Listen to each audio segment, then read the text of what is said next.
Alexa Sarbacane par Éric Vincent. Tome 12. Au soleil de minuit. Chapitre 1. Le cinquième sous-sol du parking Vinci se parait de deux teintes.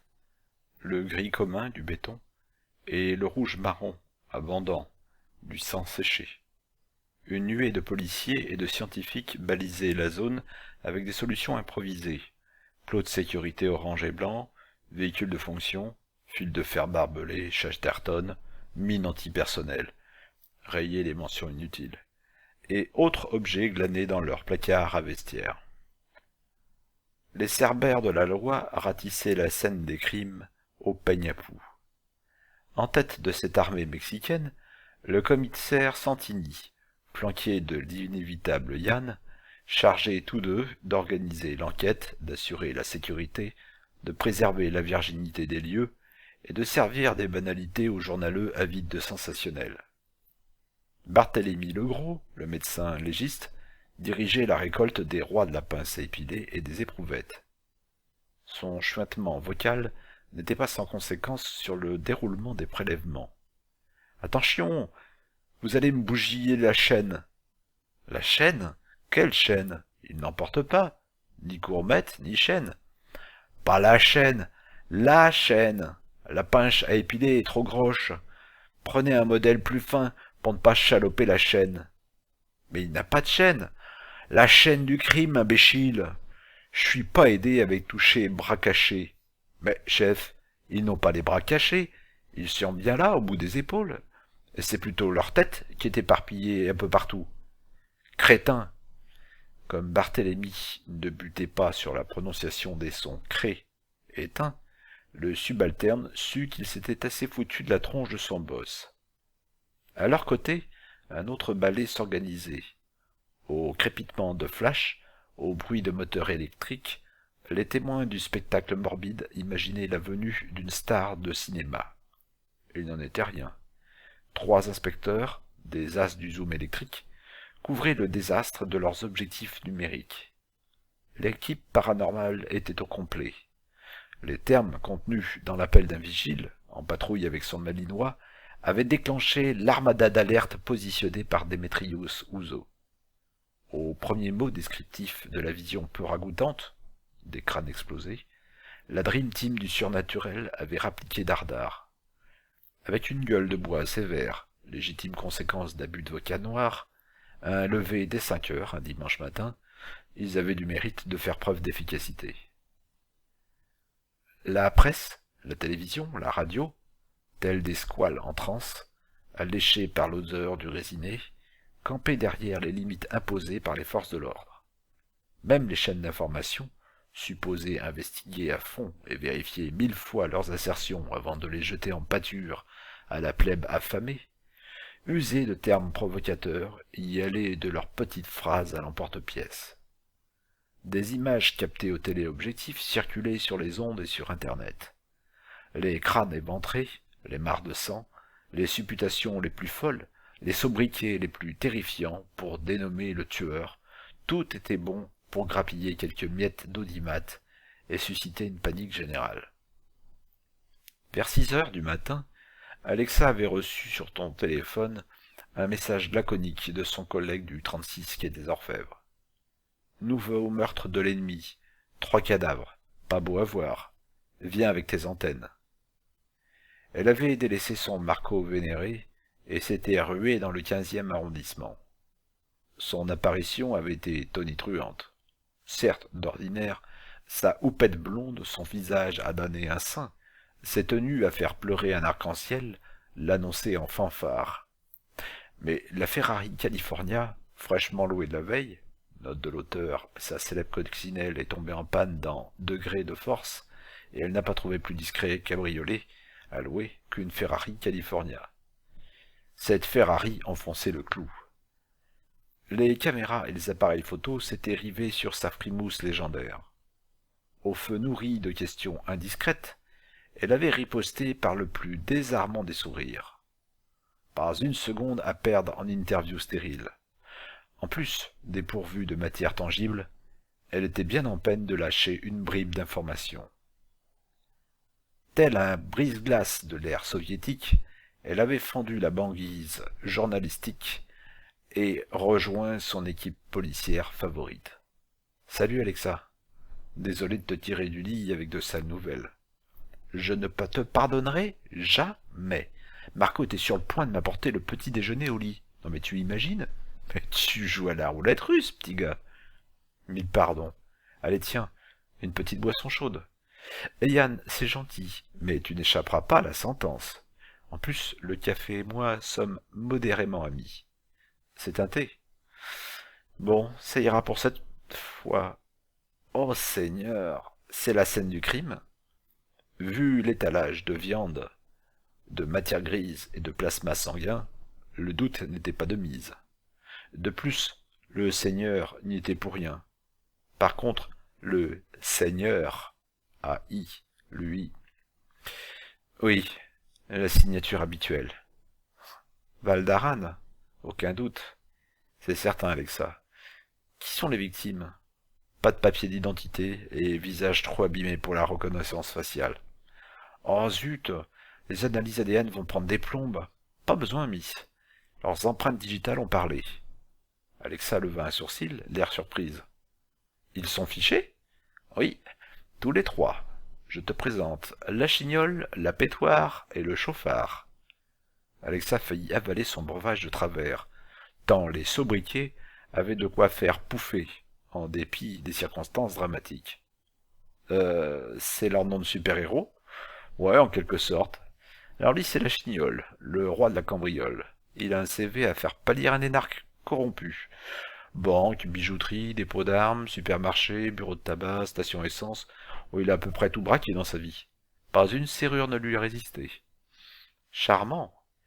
Celui-là, c'est la pétoire, son comparse. Fourgue en flingue divers, tout calibre, jusqu'aux lance-roquettes pour attaquer les fourgons blindés ou les explosifs de dernière génération.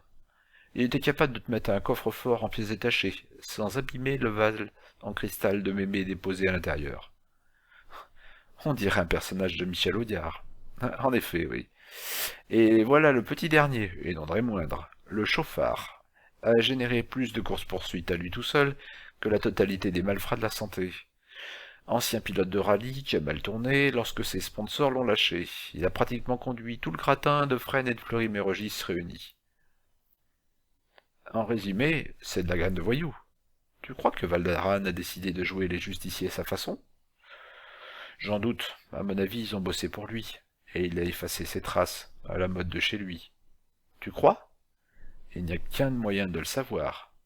À toi l'honneur, Miss Sarbacane. À elle d'appliquer son don de communication avec les revenants, les fantômes et accessoirement les anges gardiens.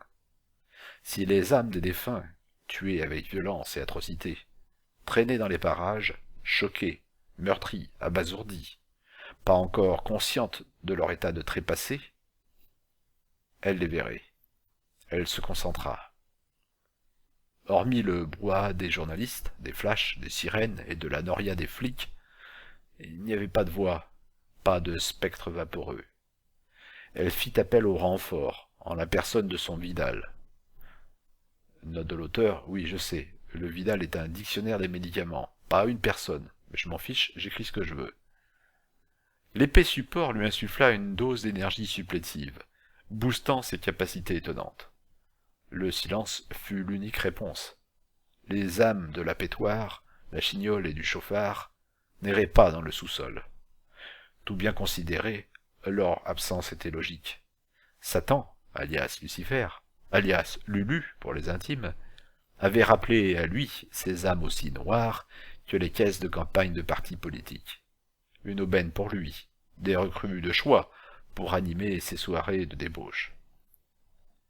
Rien. Rien? Ils sont partis. Et si tu... Ok, je les touche pour voir. Elle s'approcha et prit soin de contourner les mares sanguinolentes, les lambeaux de chair et la matière grise en abondance. Elle tenait à préserver ses escarpins en cuir rouge, certes, mais d'une teinte plus festive. Elle posa une main sur le premier cadavre. Des images l'assaillirent sans crier gare. La mémoire des corps, les sensations des dernières heures gravées dans la chair humaine. Camionnette maquillée, planque à l'intérieur, manœuvre, attente, action, taser électrique, agression de 2 personnes aux traits connus. Elle se concentra pour remonter le fil du temps. Coup de téléphone, voix électronique, banque postale, petite boîte aux lettres, enveloppe impersonnelle, des instructions imprimées, de la monnaie. Pas de visage. Une voix nasillarde, déformée, inexploitable. La récolte était maigre. Elle passa au cadavre suivant. L'histoire fut identique, au détail près des actions. Marteau pneumatique en main, planche dans l'autre, clouage à la va-vite, sentiment de surprise, mais exécution à la lettre. Le 3e larron ne livra rien de plus. Aucun des 3 lascars n'avait approché, entendu ou aperçu Valdaran au naturel. Les derniers instants, copiés-collés pour le trio, avaient hélas un air de déjà-vu. Une ombre diffuse, menaçante, une souffrance atroce dans la cervelle, répercutée dans tout l'organisme, jusqu'aux entrailles, aux organes, aux cellules. Une douleur insoutenable, abrégée par l'abdication du corps. Son ennemi n'avait pas commis d'erreur. Un casse-tête chinois, une impasse corse. Désolé, Yann, mais je n'ai qu'une seule certitude. Ce sont les agresseurs de nos Finlandais. Eux? Je suis catégorique. Ils ont reçu de l'argent, des instructions, les ont exécutés et ont été repassés par Valdaran. Quoi? Il était ici? Dans le parking? Oui, là. Elle désignait le coin sans lumière, voué à une obscurité providentielle. Yann se tourna vers un flic en tenue. Lambert? Oui, inspecteur? Récupérez-moi les enregistrements vidéo des dernières 48 heures. Je veux toutes les caméras, à tous les niveaux. Tout ce qu'ils ont, vous le confisquez et vous le portez à notre scientifique, Démétrios Ouzo, en personne. J'y vais tout de suite, chef. Ce serait trop beau, Yann. Croisons les doigts. Elle émit un profond soupir. Son camarade faisait preuve d'un optimisme de façade. En réalité, Yann, Santini, Juliette, Marco, tous ses amis étaient en danger sur la liste de l'ennemi personnel numéro 1. Ces assassinats, une broutille dans le parcours du barbare réincarné, n'étaient qu'un écart dans la poursuite de son objectif ultime, l'atteindre, elle. Il reprendrait sa sinistre mission, il la testerait, éprouverait ses nerfs jusqu'à l'union ou la bataille finale. Oui, l'épisode tragicomique. Mourir Oxy en tenue d'Ève dans un sauna avait tout d'une comédie funeste. Ce n'était qu'un galop d'essai pour jauger ses capacités de résistance avec dommages collatéraux. Comme aux échecs, il sacrifiait ses pions avant de porter le coup du maître. Malgré son génie, elle doutait que le sieur Ouzo trouvât une bribe d'image.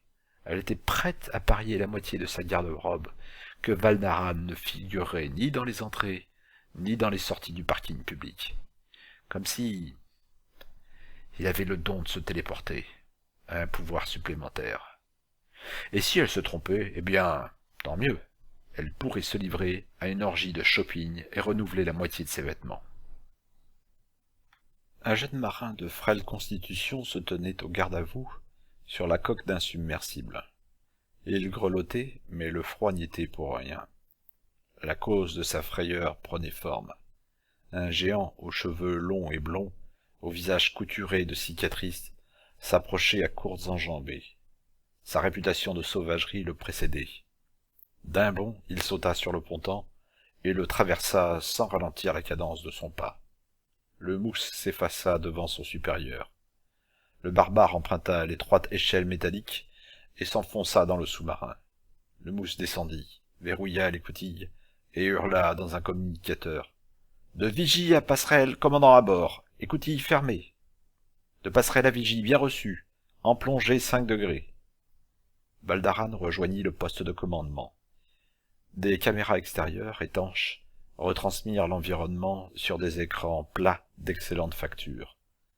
Des eaux glacées, sombres, inquiétantes, peuplées de poissons ternes, isolés, ondulant entre les longues tiges des plantes aquatiques. « En avant, toutes 15 nœuds, ordonna-t-il. « En avant, toutes 15 nœuds, répéta le navigateur.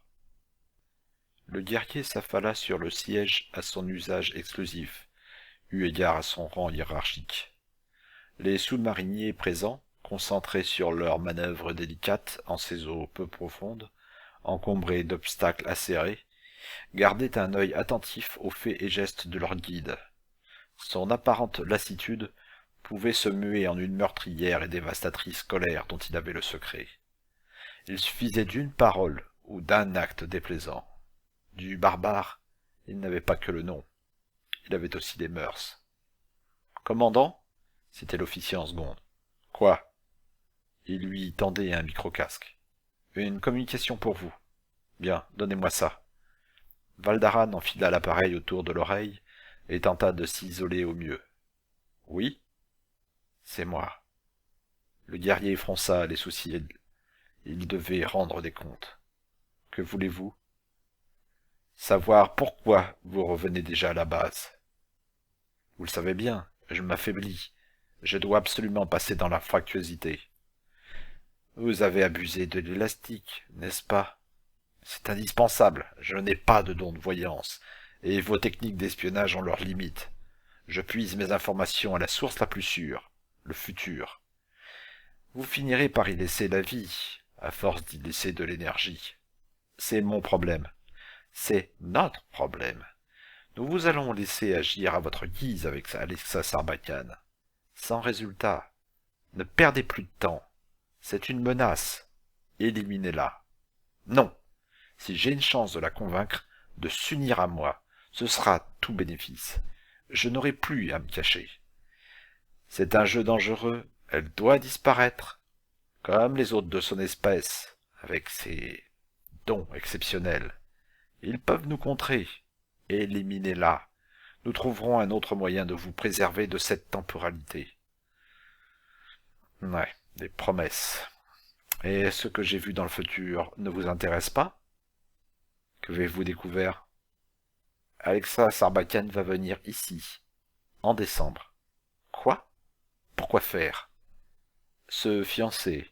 Mais quoi d'autre ? Elle va être sollicitée pour mener une enquête. À quel propos ? Je l'ignore, j'ai manqué de temps pour découvrir les détails. Elle se rapproche trop, et ce maudit génie d'informatique est à deux doigts de nous débusquer. Nous ne pouvons pas perdre notre bastion, vous entendez ? Oui.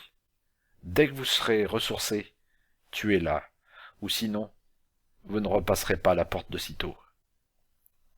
Valdaran prit un air renfrogné et maugréa. Entendu. Il n'avait plus la force de se mettre en colère, plus aucune force. La découverte des plans d'Antinéa réincarnés en Alexa Sarbacane avait absorbé son énergie vitale. La vie au XXIe siècle, loin de son 5e siècle d'origine, était un acte contre nature, permis par l'anfractuosité, cette anomalie à laquelle il n'entendait guère grand-chose. Les autres se montraient avares en informations à propos de cette bizarrerie. D'ailleurs, malgré 20 années passées à faire des allers et retours entre maintenant et son autrefois, il éprouvait toujours autant de difficultés avec la technologie, avec la culture, l'érudition. Peu importé. Ils étaient venus l'enlever à son existence barbaresque pour faire un usage précis de ses pouvoirs dans cette temporalité. Ils l'avaient éduqué, nivelé à leur image, pour mettre à contribution ces dons si effroyables et abattre leurs ennemis en ce monde. Ils détenaient un savoir-faire unique. Même si Valdaran ne s'unissait pas à Alexa et abrégeait son existence, ses protecteurs trouveraient un palliatif ingénieux pour espacer ces fréquents allers-retours, voire les supprimer. Ils n'en doutaient pas, leur technologie était redoutable. Mais s'il avait l'occasion de s'affranchir d'eux, de manœuvrer à sa guise, il sauterait dessus. Alexa incarnait cette unique chance. Il se redressa. La base était en vue sur le sonar. Dans quelques minutes, il rejoindrait sa Germanie d'origine et irait s'enivrer dans une taverne, se ressourcer et régénérer ses pouvoirs. Alexa avait goûté au petit déjeuner tant convoité vers 10 heures du matin. Marco avait eu assez de temps pour se préparer, se parfumer, tirer le meilleur avantage de sa personne, avant de se mettre au fourneau et dorer des toasts à la perfection. La mama n'avait pas raté l'éducation de ses rejetons. Alexa était rentrée, avait posé son sac à main, et s'était empli des poumons d'effluves dignes d'une excellente boulangerie. Hum, hé hé, cara mia, ça te plaît? C'est un enchantement bienvenu pour mes sens, surtout après les visions d'horreur. Ah, qu'est-ce qui s'est passé? La police a retrouvé nos agresseurs d'hier soir. C'est vrai? Mais c'est incroyable! Tout cela dans la nuit? La police française est vraiment très efficace. Ne te réjouis pas trop vite, Marco. Elle se laissa choir sur une chaise de la cuisine, vidée par son début de matinée. Ils ont retrouvé leur cadavre. Ah, exécuté par le commanditaire? Oui. Et aucun doute sur l'identité de leur assassin. Vraiment? Crâne explosé de l'intérieur. Oh mon Dieu. Lui? Oui, il les a exécutés. Soit pour les punir d'avoir échoué, soit pour effacer ses traces, ou même par jeu cruel. Je suis perplexe, je n'ai rien vu venir, je n'ai rien senti à part leurs dernières heures de leur existence. Pas un indice, pas une piste, le néant. C'est comme si Valdaran n'existait pas, comme s'il n'avait pas d'histoire, comme son collier. Je me sens impuissant, Alexa. Comment empêcher ce monstre de te faire du mal? Comment l'empêcher de nous faire du mal? Ils nous visent tous ceux que j'aime, à qui je tiens. Santini ne peut pas tous nous protéger, personne ne le peut. Il faudrait qu'il commette une erreur, ou alors qu'il fasse quelque chose qu'il n'attend pas. S'il possède un don de voyance, s'il l'exerce sur moi, il peut prévoir mes faits et gestes. Et il les fait seulement, puisque tu incarnes son obsession. Oui, Marco, tu as raison. Il est obsédé, fou allié, sanguinaire. Il m'en veut à mort. Il se concentre sur moi et... Alexa parut cogiter quelques secondes et entrevoir une lueur au bout du tunnel. Elle se redressa, se pendit au cou de son amoureux et déclama. Mais c'est ça la solution. La solution? Oui, il m'observe et il ne se préoccupe pas ou peu des autres, sauf pour m'atteindre. Il fait tout en fonction de moi, en fonction de mes décisions. Rappelle-toi lorsqu'il avait piégé mon téléphone. Note de l'auteur, voir la croisière et s'amuse. Nous partions en croisière. J'étais au courant, j'avais participé à la prise de décision. Il pouvait donc savoir où je me trouverais, quels préparatifs je ferais, à quel moment je serais absente, et me piéger à sa guise. Oui, mais je ne vois pas où tu veux en venir, Alexa. Marco retira les croissants du four, persuadé que sa concentration allait chuter plus vite que les cours de la bourse à la veille de l'élection d'un président de gauche en France. Décide, décide à ma place. Que je décide à ta place? Oui, prends une décision importante, qui m'engage. Je ne sais pas, une enquête que je n'ai pas choisie, qui me ferait bouger, rencontrer de nouvelles personnes. De l'imprévisible, j'ai besoin d'imprévu. Un voyage, une aventure, un défi. Allez, en selle, de l'imagination, mon bel Italien. Elle croqua à pleines dents dans un toast couvert d'une honteuse couche de marmelade d'orange amère. Elle mâchouilla avec un plaisir d'une rare intensité et engloutit une première bouchée lorsqu'il déclama. Fiançons-nous? Alexa faillit s'étouffer avec la bouchée suivante. Marco venait de poser un genou à terre. Il emprisonnait ses mains dans les siennes, tartines comprises, et affichait un sourire d'autosatisfaction, pour avoir réussi à la surprendre, mêlé d'horreur, pour avoir failli l'étouffer, et teinté d'un soupçon d'inquiétude. Par peur d'un refus, il était paralysé, suspendu à ses diamants turquoises, le cœur valsant entre terreur et espoir, battements grisants et ivresse débridée. Il souhaitait une réponse positive, parce qu'il était fou d'amour pour elle, et un peu aussi parce que la confiture d'orange lui coulait sur les doigts. Les yeux d'Alexa s'embuèrent, se mirent à sourdre et les larmes roulèrent sur ses joues empourprées. Entre deux sanglots étranglés, elle articula. Tu me demandes à moi, éternel célibataire devant Dieu et des millions de fans, si je veux me fiancer avec toi? Oui, Alexa. La tonalité de sa voix s'était faite plus grave. Il était sérieux, très sérieux. Les larmes d'Alexa masquaient l'émotion débordante, tant bien que mal, et il le sentait. L'humour de la jeune femme masquait la violence d'un torrent à l'intérieur de ses veines.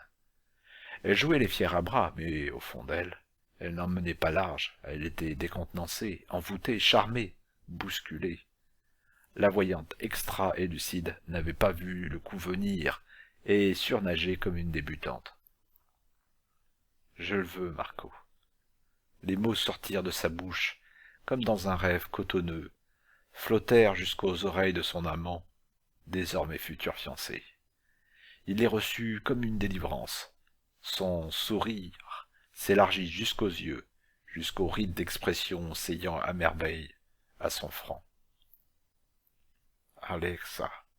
Il étreignit son frêle oisillon contre sa poitrine et ne put desserrer son étreinte, son élan d'amour. Elle avait dit oui. Ça avait été si simple. L'instant parfait, la surprise totale, et en fin de compte, peut-être la définition idéale du romantisme. Improvisé, inattendu, surnaturel, tourbillonnant. La détective tremblait de tous ses membres contre son beau Vénitien. C'était si délicieux de s'abandonner, de perdre toute vie, de résister, de lâcher la bride et laisser la cavalerie s'emballer. Oui, oui, oui.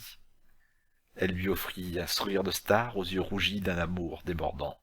Cara mia, j'y pense depuis longtemps. Tu es mon trésor et je veux m'unir à toi. Je ne savais pas comment te l'avouer. Je ne sais pas comment nous allons nous organiser. Je n'en ai aucune idée vraiment. Mais je te veux, Alexa. C'est tout ce que je sais. Je te veux pour toujours. La détective en pantalon, eh oui, une hérésie, mais une détective au saut du lit à 6 heures un dimanche matin commet parfois quelques impairs. Se leva encore plus contre le transalpin, si toutefois cela était possible. Entre ses bras, elle se sentait protégée. Plus rien ne pourrait lui arriver, plus rien. Il avait changé le futur, à jamais. Chapitre 2. Où? Quand? Comment? À ces 3 questions, la détective ne recevait pas de réponse. Où les fiançailles auraient-elles lieu? Quand? Comment se dérouleraient-elles? Son compagnon n'avait pas lâché une indication. Il était reparti pour Rome, soumis à ses obligations professionnelles, mais bien heureux d'échapper aux salves inquisitrices de son amoureuse. Des salves, que dis-je? Les orgues de Staline étaient entrés en action pour le bombarder, le harceler. Mais il avait tenu contre vents et marées, et Stalingrad n'était pas tombé. Ce n'était pas ce petit bout de femme qui allait le mener par... justement, par le bout du nez. Et oh, c'était qui, l'Italien à bord, hein? Livrée à elle-même, Alexa y était allée de ses suppositions, supputations et lucubrations à s'en surchauffer les neurones. Et puis tout à coup, alors qu'elle rêvassait sur son lit, vêtue d'un pyjama jaune poussin du plus bel effet visuel, elle se redressa et s'écria « Eureka !» Note de l'auteur. Expression injustement attribuée à Archimède. Si. Je n'ai qu'à consulter mon Vidal. Elle s'empara du dictionnaire rouge, jamais bien loin d'elle. Le dos calé contre un épais oreiller, fidèle à son rituel, elle ouvrit une page au hasard. Elle le vit, hilar. Lui, son ange gardien, éclaté comme pas deux, riant à gorge et elle déployée. Elle humecta son index droit et tourna la page. Même topo, même figure, même message subliminal. Mais veux-tu bien me donner des indices sur ce que mijote Marco? Sa montre bipa. Un premier message défila sur l'afficheur à cristaux liquides. L'amorce d'un dialogue après quelque temps silencieux. Dans tes rêves, Alexa. Mais enfin, ce sont mes fiançailles. J'ai bien le droit de savoir. Je suis concerné. Un contrat est un contrat, ma chère plume. Tu as demandé de l'inattendu, de la surprise totale. Tu as été servi. Et franchement, excellemment bien servi, non? C'est vrai, je m'y attendais pas. Enfin, je pensais qu'il prendrait davantage de temps pour faire sa demande. Voire même qu'il me demanderait en mariage un jour, sans passer par les fiançailles. Il m'a surprise. Après la présentation à la famille, à la mama, Alexa, un italien tout de même. La mama. C'est vrai, t'as raison. La mama, c'est vital. Tu as réussi ton examen d'entrée dans la famille Roni di Mozzarella. Oh la main! La suite logique ne pouvait qu'arriver sans tarder. Tu savais que ça allait arriver? Une seconde avant qu'il le prononce, pas avant, je te le jure. C'est comme un cri du cœur, oui, Alexa, un vrai cri du cœur. Il t'aime à un point. Écoute, malgré toutes tes qualités, je ne suis pas certain que tu en sois pleinement consciente. Pour Marco, aimer, s'engager, c'est être capable de donner son existence, de faire des choix radicaux, extrêmes. Tu n'as pas découvert toutes ces facettes, mais à mes yeux, à vision X d'ange super affûté, il a l'âme d'un héros. Si Valdaran, oh oui, si Valdaran s'en prend à toi, ton amour transalpin se mettra en travers de sa route, quoi qu'il lui en coûte. Et c'est pour cette raison qu'il est vital de débusquer l'autre cinglé, sans perdre de temps, et le neutraliser en l'envoyant chez le grand rôtisseur pour l'éternité. Bah dis donc, pour un ange, tu tiens un discours bien guerrier. On ne devrait jamais tourner le dos à un danger pour tenter de le fuir.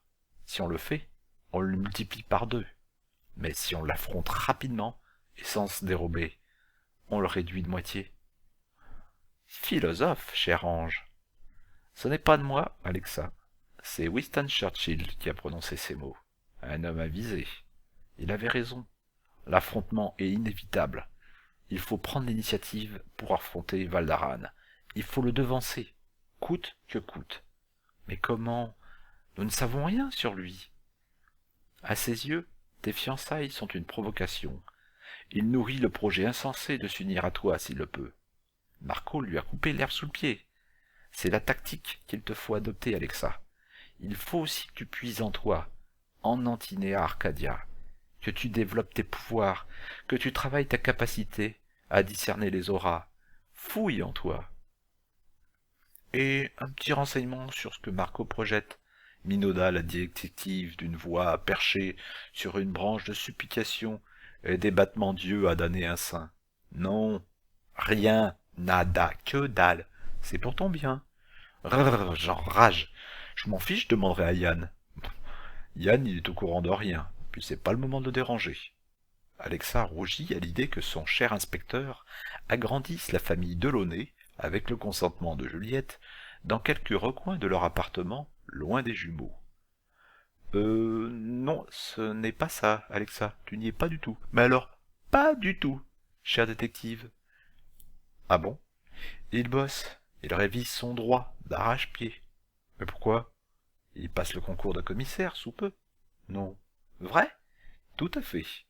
S'il devient commissaire, il sera préservé de certaines missions de terrain, davantage dans les dossiers et pourra se constituer une vraie équipe personnelle. Imagine toute une section consacrée au paranormal, aux disparitions, aux phénomènes inexpliqués. Pas un petit bureau, mais un commissariat entier. Il va te faire bosser encore plus. Elle entendit le rire de l'ange résonner dans sa chambre, tant il s'esclaffa à l'idée que sa protégée ne puisse plus lever le nez de ses dossiers. Alexa ne serait en retraite que vers l'âge respectable de 100 ans, guère avant. Une perspective d'une hilarité incommensurable, si elle n'était pas le fantasme inavoué de quelques hommes politiques secondés par des grands dirigeants. Ah, c'est malin, c'est vraiment malin. Tu es fier de toi? Aïe, c'est ma dulcinée. Elle trouve que je pousse le bouchon trop loin et que je te mérite pas. Eh bien, tu pourras lui dire qu'elle a entièrement raison. S'ensuivit un silence. Tu boudes? Oui. Dis. Quoi? Après les fiançailles. Encore? Je te dirai rien. Je sais, je me disais juste. Après, il y aura un mariage? Oui? Bah, c'est une continuité assez logique, bien dans la tradition paradisiaque. Encore que le mariage s'avère parfois un cauchemar, hein. Aïe! Je l'aime bien ta dulcinée, elle te refait ton éducation. Je ris jaune. Dis, le mariage. Oui? Je sens de la tristesse entre Alexa. Et je pense deviner ta question. Qui t'accompagnera à la mairie et à l'église? Très certainement, Marco étant un fervent catholique en italien qui se respecte. Oui, cher ange, qui m'accompagnera? Il n'ignorait pas le statut d'orphelin de la jeune femme. Il l'aurait volontiers accompagné, s'il avait été de ce monde, avec un plaisir immense, et il aurait aisément donné le change, étant bien plus âgé qu'elle, 5 ans, mais elle était d'une éternelle jeunesse. Par qui l'absence de son père pourrait-elle être quelque peu contrabalancée? Yann, c'est la personne la plus proche de toi, mais à tes yeux, un peu comme un petit frère. Avec le commissaire Santini, même s'il incarne une image parentale évidente aux yeux de tous, tu n'es pas assez intime. C'est vrai. J'aurais bien une suggestion à te faire, et j'imagine que l'intéressé, qui veille sur toi, au-delà de ton imagination, serait rempli de fierté. Oh bah, tant que tu me proposes pas Démétrios Souzo, Alexa frissonna à l'image terrifiante du grec. Il l'amènerait à l'hôtel, vêtu d'un t-shirt sans manches, d'un blanc douteux, chaussé de tongs, et paré d'un short trop large. Soit toison, pas vraiment d'or, déborderait de ses effets vestimentaires. Ensuite, il y aurait un vin d'horreur, avec de la résina tiède, et des toasts à base de pita farci de sauce blanche à l'oignon cru. Un authentique cauchemar. Autant proposer un duel au soleil à Valdaran, façon règlement de compte à Hockey Choral. Ta bête noire. Non, non, t'inquiète pas, non, non, je pense plutôt à un homme qui t'adore, te vénère, qui est père lui-même, et pas qu'une fois. Ali? Ali? Ah, ouais. Ali serait enchanté, et moi aussi. Je l'aime beaucoup, Ali. C'est vrai qu'il pourrait avoir l'âge de mon père. C'est un rôle qui lui irait à merveille. Mais, Ali, dans une église, enfin, c'est pas sa religion. Oh, crois-moi, ma chère détective, Ali a une ouverture d'esprit si large qu'il ne s'arrêtera pas à ses considérations. Dieu, Allah, Bouddha, peu importe le nom donné à la divinité du moment qu'elle participe au bonheur des hommes. Tu crois? J'en suis convaincu. Dis donc, toi, tu ne devrais pas faire du prosélytisme pour ton patron? Ironisa Alexa, le sourire aux lèvres. Eh, j'ai pas de patron, moi. J'ai 2 patronnes.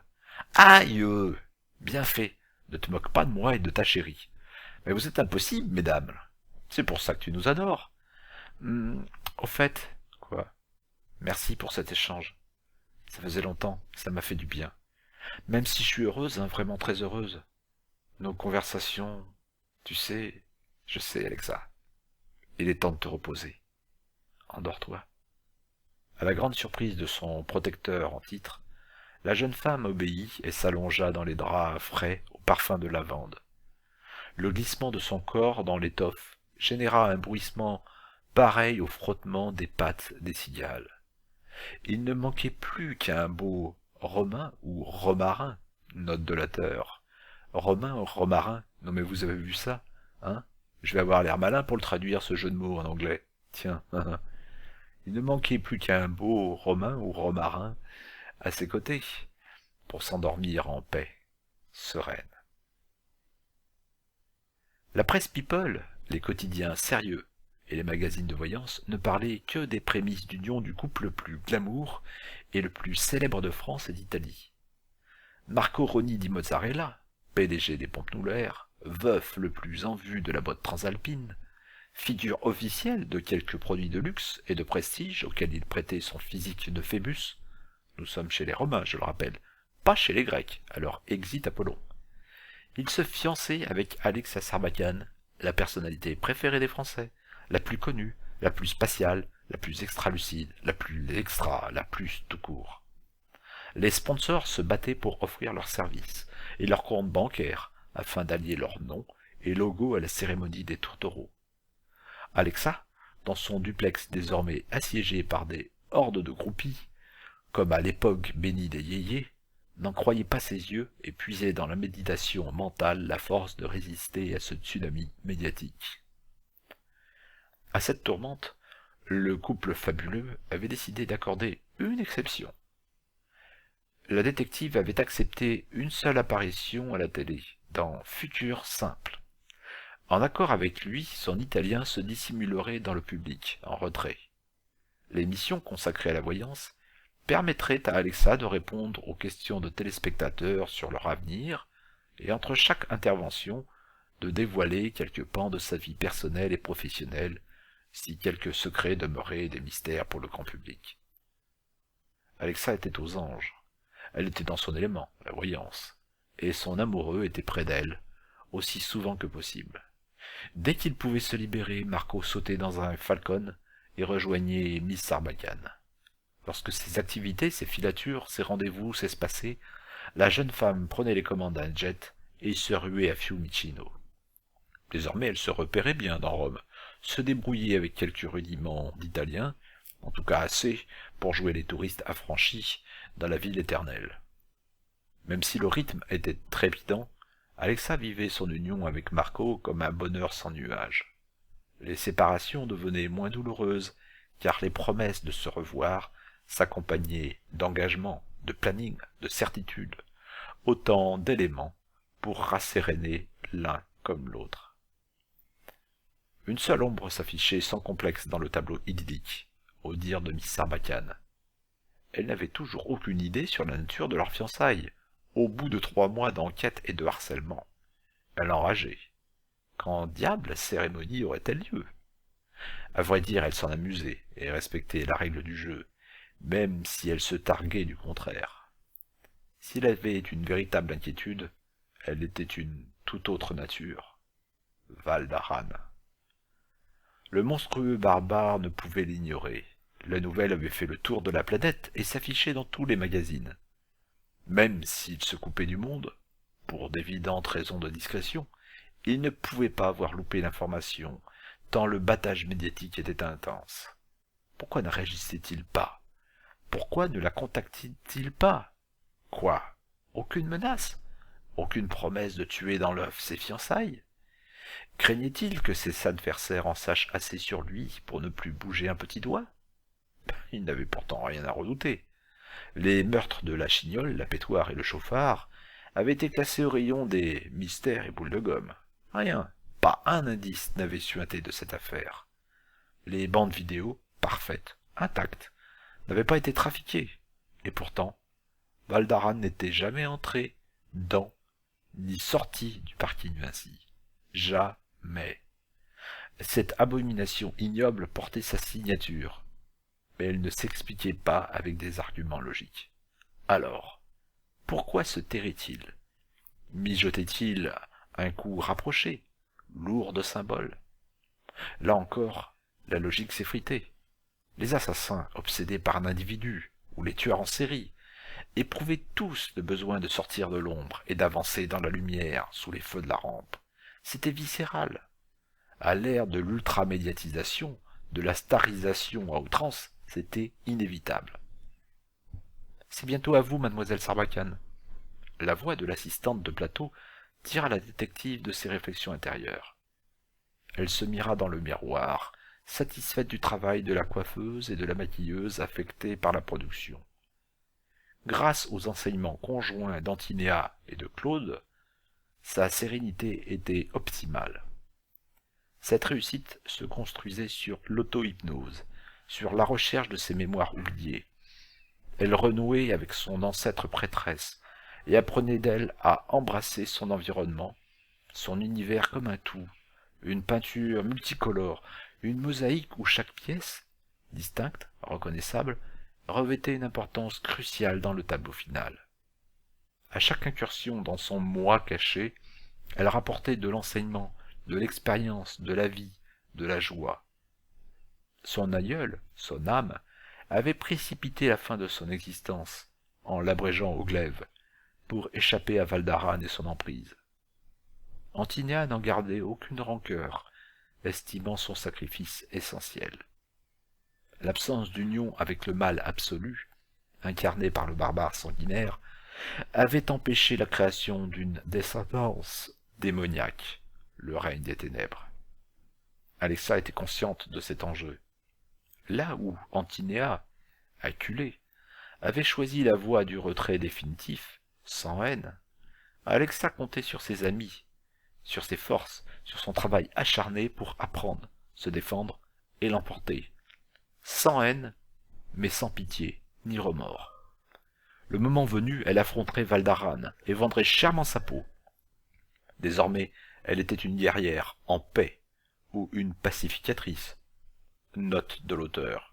Le pacificateur était le nom d'un célèbre colt qui a quand même flingué du monde, soit dit en passant. Elle était une pacificatrice vindicative.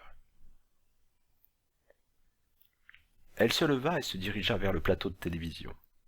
Des coulisses, elle constata que le studio était assez intimiste, et le public, trié sur le volet, ou le store au choix, assez restreint.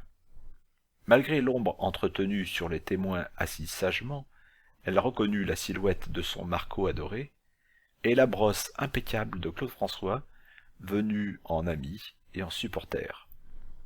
Les autres membres de la confrérie Sarbacane allaient l'observer comme 60 millions de Français, je pars du principe où elle fera 100% d'audience, cela va de soi, à travers la petite lucarne. Jean Rignac, note de l'auteur, hommage au célèbre astrologue de RTL, dont la voix caractéristique fit les beaux jours de la station radio, l'animateur vedette lança l'invité. Pas trop fort tout de même, hein, respectons sa fragile constitution. Et nous accueillons à présent la personnalité préférée des Français, la petite détective extra-lucide, devenue une pointure de l'enquête grâce à des talents surnaturels, celle qui tutoie les fantômes, qui voit les auras, qui sait tout du passé, du présent et de l'avenir, l'égérie, au livre rouge, Alexa Sarbacane. L'intéressé, vêtu d'une robe, fourreau d'un bleu électrique, métallisé, propre à aveugler les Bee Gees et Abba réunis, fit son entrée triomphale sous le feu nourri des applaudissements. Les mains claquèrent longuement, à la mesure de sa popularité incommensurable. Il y eut même quelques sifflements admiratifs pour sa tenue saillante, ce qui alerta le très vigilant Marco, prompt à dessouder les audacieux prétendants. Son frère, Mirone, juge d'instruction, pouvait toujours lui refiler les noms de quelques porte-flingues siciliens, et efficaces et pas chers. C'est la mafia qu'il préfère. Bonjour, Jean. Mes hommages, Alexa. L'animateur se fendit d'un élégant baise-main, dans la plus pure tradition. Il avait des manières, cet homme-là. D'abord, je vous remercie de nous accorder une interview rarissime. Je vous en prie. Je suis fier d'accueillir une authentique voyante sur notre plateau. Voyante, que dis-je? Bien plus que cela. Exercer à lire les auras, à les interpréter, voir et converser avec les spectres amicaux, ou bien plus teigneux, capable de désarçonner les créatures les plus maléfiques, démoniaques, par sa simple pureté. Alexa, dites-moi, pensez-vous que vos dons exceptionnels vous mettent quelque peu à part dans le monde de la voyance et vous classent plutôt dans l'univers des mutants? Miss Sarbacane prit une inspiration profonde et déclama. Techniquement, je suis pas une mutante, puisque je suis née sans le moindre nom inscrit dans mes gènes. Je dois mes capacités à... Elle refoula une larme, prise d'une soudaine émotion. Malgré l'écoulement du temps, cette scène inaltérable conservait sa puissance d'impact sur son cœur. Un sacrifice ultime d'un ami. Donc si vous tenez à me ranger dans une catégorie, je serais plutôt une héroïne, pas une mutante. Mais le côté exceptionnel de mes pouvoirs me rend proche en effet de certains justiciers masqués, tout en étant très passif, ne me donnant aucune force sur un adversaire. Tout de même, votre voyance est si fine, si efficace, que vous pourriez deviner les intentions d'un ennemi et les déjouer, non? Cette éventualité demande un travail dantesque, Jean. Vous songez à me comparer avec une regrettée héroïne, membre d'un groupe de justiciers hélas dissolus. J'aurais aimé la rencontrer. Elle avait des dons d'une toute autre nature et avait choisi une voie différente, très ardue, qui lui a coûté la vie. Justement, Alexa, qu'en est-il des menaces qui pèsent sur votre existence? La police et vous-même êtes-vous parvenus à cerner l'individu qui s'en est pris à votre vie à plusieurs reprises? Écoutez, pour d'évidentes raisons de sécurité, je ne peux rien vous dévoiler à ce sujet. Néanmoins, nous savons qu'il possède d'authentiques pouvoirs effroyables, destructeurs. Peu importe que ses capacités soient innées, acquises ou artificielles, comme à travers l'usage d'une arme. Cet homme est un danger contre lequel nous combattrons en usant jusqu'à notre ultime once d'énergie vitale. Votre célébrité ne risquait-elle pas d'attirer des fous furieux comme cet être vil? C'est le risque, Jean. Personne n'est à l'abri, célébrité ou pas d'ailleurs. Bien. À présent, nous allons demander à un membre du public de vous poser une question. Vous pouvez envoyer la poursuite sur le public? Merci. La jeune femme en rose, là, passez-lui un micro. Allez-y, posez votre question. Sibylle, de Pantin. Bonjour Alexa. Bonjour Sibylle. Alexa, est-ce que vous savez qui sera le prochain président de la République? Alexa sourit. À chaque apparition publique, elle avait le droit à cette question essentielle pour bon nombre de ses concitoyens. Pas du tout. À vrai dire, mes voyances ne s'orientent pas vers ce genre d'interrogation. Le prochain président sera celui qui aura recueilli le plus de suffrages, assurément, lança-t-elle avec une œillade. Vous n'avez pas une petite question personnelle? Je sais pas, moi, disons... Elle ferma les yeux une paire de secondes et reprit. Quand Fabien va-t-il se décider à vous inviter chez lui, à Cabourg? Sibylle se décomposa, et sa transformation passa à la postérité en gros plan sous toutes les coutures. Hallucinant, trouva-t-elle la force de dire. Personne n'est au courant. Eh bien, maintenant, environ 65 millions de Français le sont, ironisa Jean, l'animateur. Pour répondre à votre question, Sibylle, disons que là, je viens de forcer le destin, suggéra la détective. Une autre question? Peut-être au standard, oui? Allons-y, nous vous écoutons. Bonsoir à toutes et à tous. Miss Sarbacane frissonna. Cette voix grave, cet accent guttural, indéfinissable, et pourtant identifiable. Lui. Elle ne se départit pas, une fois la surprise initiale passée. Elle prit l'initiative. Bonsoir, Valdaran. La rumeur se répandit sur le plateau, la consternation aussi. Marco blêmit. En coulisses, les responsables de la sécurité s'activèrent, au cas où l'ennemi se dissimulerait aux abords du studio. Le Germain rebondit. Je suis impressionné. Ma voix devient familière. Il est vital d'identifier son ennemi sans perdre de temps, Valdaran. Que voulez-vous? Me menacer une fois de plus? Non, juste vous dire de bien profiter de vos fiançailles, au froid, dans le Grand Nord. Le Grand Nord, au froid? Eh bien, j'apprends de votre bouche ce que je n'ai pu obtenir de mon fiancé. Oui, je me réjouissais. Gâchez votre plaisir avant de vous éliminer, Antinéa. Ah, plus de promesses d'union improbable? Mes fiançailles ont coupé court à vos projets utopiques? Oui, je vais devoir trancher dans le vif du sujet. Le jeu est terminé, à mon grand regret. Vous accomplirez votre ultime périple. J'en conclus donc que nous nous ferons face sous peu? En effet, Antinéa, vous disparaîtrez une seconde fois. Ne vendez pas ma peau avant de m'avoir tué, Valdaran. Contrairement à mon aïeul, que vous poussâtes au suicide il y a de nombreux siècles, je ne m'éventerai pas, je me battrai. Tant mieux, j'aurais tellement aimé vous voir souffrir autrefois, Antinéa. Votre résistance sera ma récompense, elle me fera saliver. Ma victoire n'en sera plus que délicieuse. Réduire votre cervelle en marmelade que vous affectionnez tant sera si jouissif. Oui, Valdaran. Abusez donc de...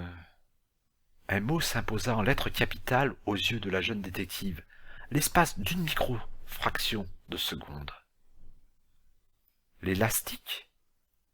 Elle marqua un temps mort et chercha la signification de ce mot dans le contexte. Elle n'en trouva point. Cependant, à son silence, s'était ajouté celui de son ennemi. Valdaran ne pipait pas un mot. Ce mutisme soudain n'avait une seule explication. L'élastique désignait une chose vitale à ses yeux, et pris dans sa joute verbale avec Alexa, peut-être dominé par son exaspération intérieure, il avait ouvert son esprit un infime moment. Une faiblesse. Les fiançailles l'avaient poussé à la faute. Elle exploita le filon, sans connaître la teneur du minerai découvert. Profitez-en, Valdaran. Après tout, si l'élastique vous assure de l'emporter, pourquoi vous priver d'un tel atout, hein? Vos pouvoirs ne suffiront peut-être pas pour me vaincre. Alors, usez, abusez de l'élastique. Elle servait le terme au hasard, mais avec la conviction grandissante de son importance. Je vous tuerai! Il raccrocha après avoir poussé ce hurlement. Il avait basculé dans l'exaspération, alors qu'il avait toujours fait preuve de maîtrise. Même Alexa, lorsqu'elle était remontée dans le passé, avait assisté aux scènes de torture, de barbarie commises par le Germain. Elle ne l'avait jamais vu céder à la furie incontrôlable. Là, il avait versé dans une colère sourde, contenue, implacable, brutale, mais pas débridée. Dans le studio, au téléphone, si. Restait à connaître la valeur de l'élastique. Elle imagina les yeux rivés sur l'écran. Consciente de l'image véhiculée par la télévision, elle fit preuve d'une intelligence stupéfiante mais naturelle. Eh oh, c'est ma détective, hein, à l'extra. Son attitude, là, maintenant, à venir, pouvait tout changer. Une autre question, peut-être, suggéra-t-elle, alors que l'animateur était proche de la liquéfaction. Oui, voyons, monsieur dans le public avec la veste à carreaux. Le spectateur interrogea la détective sur ses projets professionnels et personnels. Elle y répondit de bonne grâce, comme si son adversaire n'avait jamais interrompu le cours de l'émission. Marco, terrassé par l'inquiétude, reprit un peu de contenance et se redressa. Son Alexa faisait preuve d'un courage incroyable, louable. C'était son Alexa que Valdaran avait menacée. Elle méritait bien plus que tout son amour, toute son admiration. C'était au-delà. Chapitre 3. Miss Sarbacane n'avait jamais rien entendu d'aussi inouï, voire farfelu. Il fallait une sacrée dose de détachement, de recul, pour ouvrir son esprit à ces concepts nouveaux pour elle. Son ange gardien lui donnait un cours magistral sur les différents types d'âmes, de corps, et sur les ciments maintenant les particules de ces magnifiques inventions de Dame Nature, ou Dieu, ou Allah, ou Bouddha, pourquoi pas, liste d'appellations non exhaustive. Histoire d'entrer dans les détails, sans être gêné aux entournures, il se servait de l'écran d'une tablette tactile comme interface graphique et textuelle avec le monde des vivants, à savoir Alexa, bien vivante malgré les menaces et promesses d'un certain Germain sans la moindre bonne manière. Elle était assise sur son lit, dans une posture préférable à la station debout, car le discours de son ange était à tomber à la renverse. Un être vivant, spirituel, fantomatique, peu importe sa consistance extérieure, est constitué autour d'un fil. Un fil, comme du fil pour coudre? En quelque sorte. Ne m'interromps pas si tu ne veux pas perdre le fil de notre conversation. Oh, un jeu de mots, comme dans l'ancien temps. Eh oui, on ne s'en refait pas, hein. Bon, où en étais-je? Le fil. Ah oui, voilà, le fil avec un grand F, et le lien qui maintient chaque entité comme un tout. D'accord? Il existe 3 sortes de fils. Les fils de bronze incarnent le premier stade. On les retrouve dans toutes les créatures vivantes simples, comme des virus, jusqu'aux animaux les plus complexes, qui sont sans âme ou qui n'ont pas conscience d'exister. Même les animaux les plus intelligents, usant d'un langage sophistiqué, précis, approprié, n'ont pas la capacité de réflexion existentielle, philosophique. Ils agissent selon leur instinct, leur apprentissage, leur mémoire collective, génétique, aussi complexe et riche soit-elle. Le fil de bronze qui les maintient comme un tout unique, distinct, personnel, c'est plus simple. Il est indissociable de leur chair, de leurs cellules. Si ce fil est brisé, leur hôte meurt et redevient poussière. Jusque-là, je te suis. Bien. Le second type de lien, c'est le fil d'argent.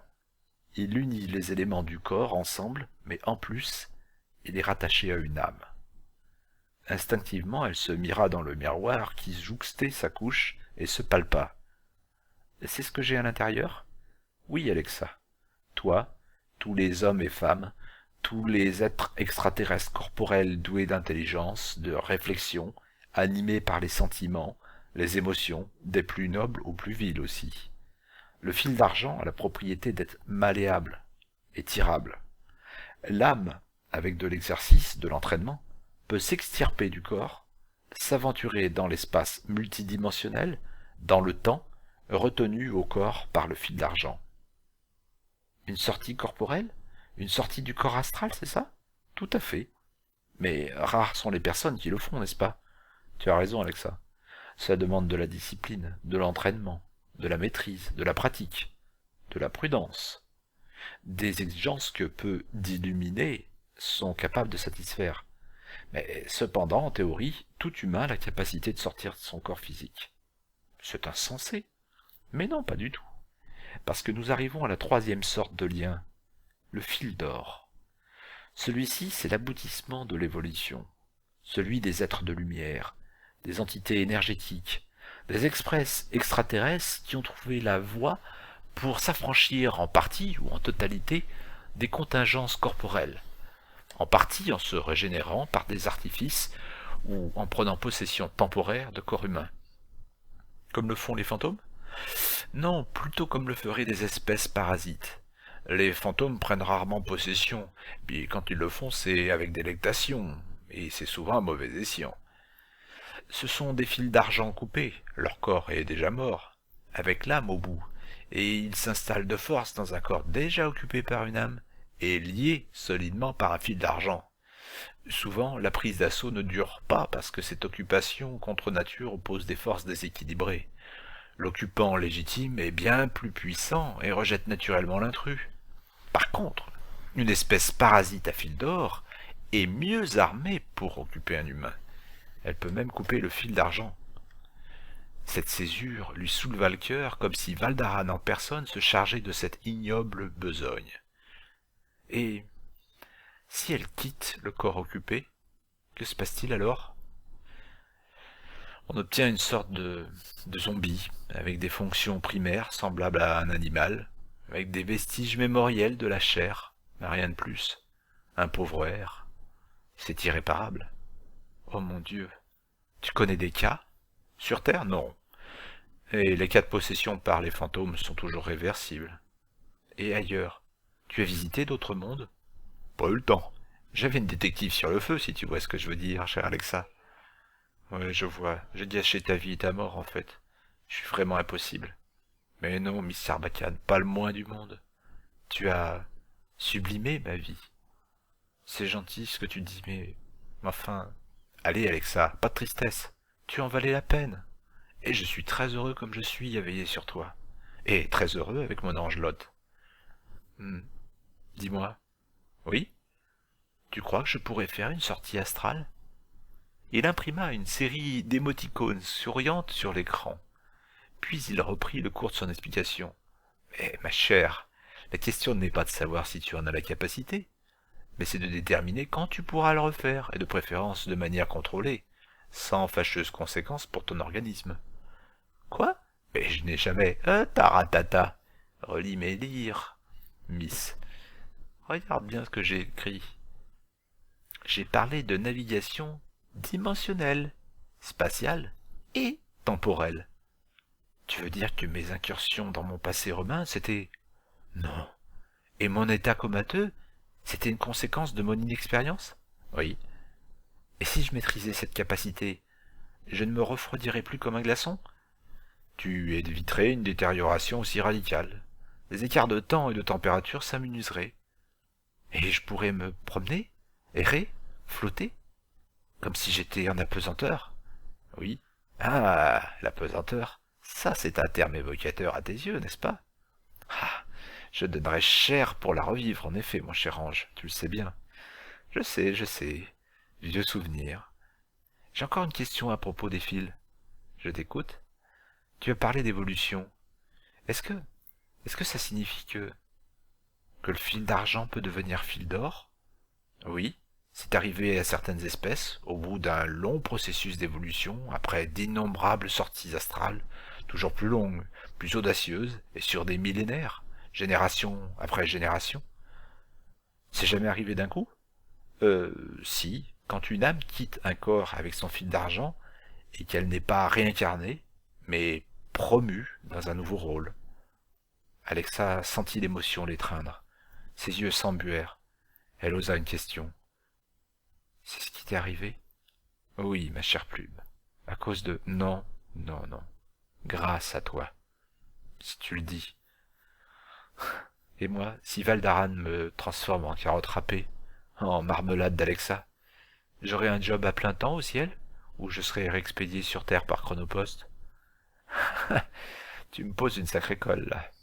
J'ai pas la réponse. J'espère juste qu'il ne t'emportera pas, qu'il ne te tuera pas. Tu l'as déstabilisé l'autre soir. À ce propos, d'ailleurs. Je dis ça, je dis rien, mais à ta place, j'aurais une petite discussion avec Démétrios. Oh, Burk. Oui, je sais, il t'aurait vulse. Mais je suis sûr que c'est embouché à décortiquer l'intervention de ton ennemi suprême. Et du nez bas naissent les idées. D'accord. Bon, ben merci pour tes explications. Même si ces prodiges évoqués ne me seront jamais accessibles. Chaque chose en son temps. Et à bientôt, Miss. La tablette graphique devint muette et passa en veille. Un de ses vieux réflexes, issus de l'époque où il était informaticien, attentif à la consommation électrique passive. Elle la réactiva et consulta l'heure. Près de 23 heures. Il était un peu tard pour lancer une visioconférence avec le grec, même si elle était convaincue qu'il ne dormait pas et qu'il bossait soit sur son propre cas, soit sur une histoire d'espionnage d'envergure internationale. Au bas mot. Et Marco? Ah non, là c'était de l'abus patenté. Elle lui avait parlé pendant 1 heure, en fin de journée, sans décrocher de l'écran reflétant son visage adoré. Son amoureux lui avait transmis des nouvelles de toute la famille, et lui avait confié qu'ils se languissaient tous de la revoir. Elle avait été touchée par leur témoignage d'amour, leur volonté d'en faire l'une des leurs. Tous se réjouissaient de son entrée officielle dans la famille Roni di Mozzarella. La pile électrique de la fratrie, Giulietta, lui envoyait 1000 bisous. Bien moins que Marco, le cœur au bord des larmes, dès qu'il la contactait à distance, ému, fier, inquiet. Marco n'avait rien lâché sur leur destination, ni sur les fiançailles, mais il avait confirmé les dires de Valdaran à propos du grand froid. Alexa tablait sur le Canada, les caribous, les motos des neiges, tabernacle, et le sirop d'érable, un substitut de prestige aux confitures et marmelades. Titillée par son ange gardien, elle cliqua sur la vidéo réalisée lors de son passage à l'émission Futur Simple. À force de la visionner, elle connaissait les paroles par cœur. D'abord, je le reconnais. Il est flatté. Il se sent en position de force. Il m'assène ses menaces, sa vérité sur mon futur. Il dévoile sa capacité de voyance. Il fait jeu égal avec moi. Pire, jusqu'à présent, je n'ai rien révélé sur lui. Il suppose que je ne le perce pas à jour. Et hélas, il a raison sur ce point. Après la pique, la lance mortelle, il va m'éliminer. Cette froideur contraste avec son jeu du chat et de la souris mené jusqu'à ce jour. Non, il ne va pas m'éliminer, il va devoir m'éliminer. Un élément imprévu le contraint à stopper le jeu. À cet instant, je n'ai rien de conscient de palpable sur lui, mais il a senti un danger potentiel. Soit à travers moi, soit à travers l'action de mes proches, mes amis. Ou bien les fiançailles ont changé la donne. Fiancé, je deviens une cible. Point final. Il le dit d'ailleurs. Le jeu prend fin. Oui, mais il dit je vais devoir. Il n'a pas le choix. Ou on ne lui laisse pas le choix. Alexa poussa un long soupir et frémit. Cette éventualité retentissait avec une intensité singulière en elle. Je vais devoir. Hésitation, trancher dans le vif. Trancher, comme s'il y avait un arbitrage. Et il regrette que le jeu s'achève. Quand on regrette une chose, c'est qu'on ne maîtrise pas tous les tenants et les aboutissants. Antinéa était mariée, et Valdaran voulait s'unir de force à elle. Pourquoi mes fiançailles le stopperaient-elles là ou un mariage ne l'a pas inquiété. Parce qu'un élément a changé. Soit Valdaran n'est pas Valdaran, mais un imitateur, qui ne réagit pas comme son modèle, soit il est bien son incarnation, mais un facteur extérieur a changé. Et alors là, à partir de cet instant, il dérape. Il veut ma peau, il pérore, il est certain d'arriver à ses fins, il veut me voir souffrir. Alexa revint au début de la vidéo et énuméra Antinéa, Antinéa, et encore Antinéa, 3 fois. Aucune pour Alexa. Il ne voit pas Alexa, il ne voit qu'Antinéa. Cette répétition et cette éviction renforcent la théorie du vrai Valdaran, pas celle de l'imitateur. Et mieux même, il a dit, l'autre fois, j'aurais aimé vous voir souffrir. Il n'a pas dit autrefois, mais l'autre fois. À ses yeux, l'événement est récent. C'est insensé. À supposer qu'il soit le vrai Valdaran, immortal, il aurait dit autrefois, ou jadis, ou il y a 1500 ans. Mais là, plus elle disposait de pièces de puzzle, moins il s'assemblait.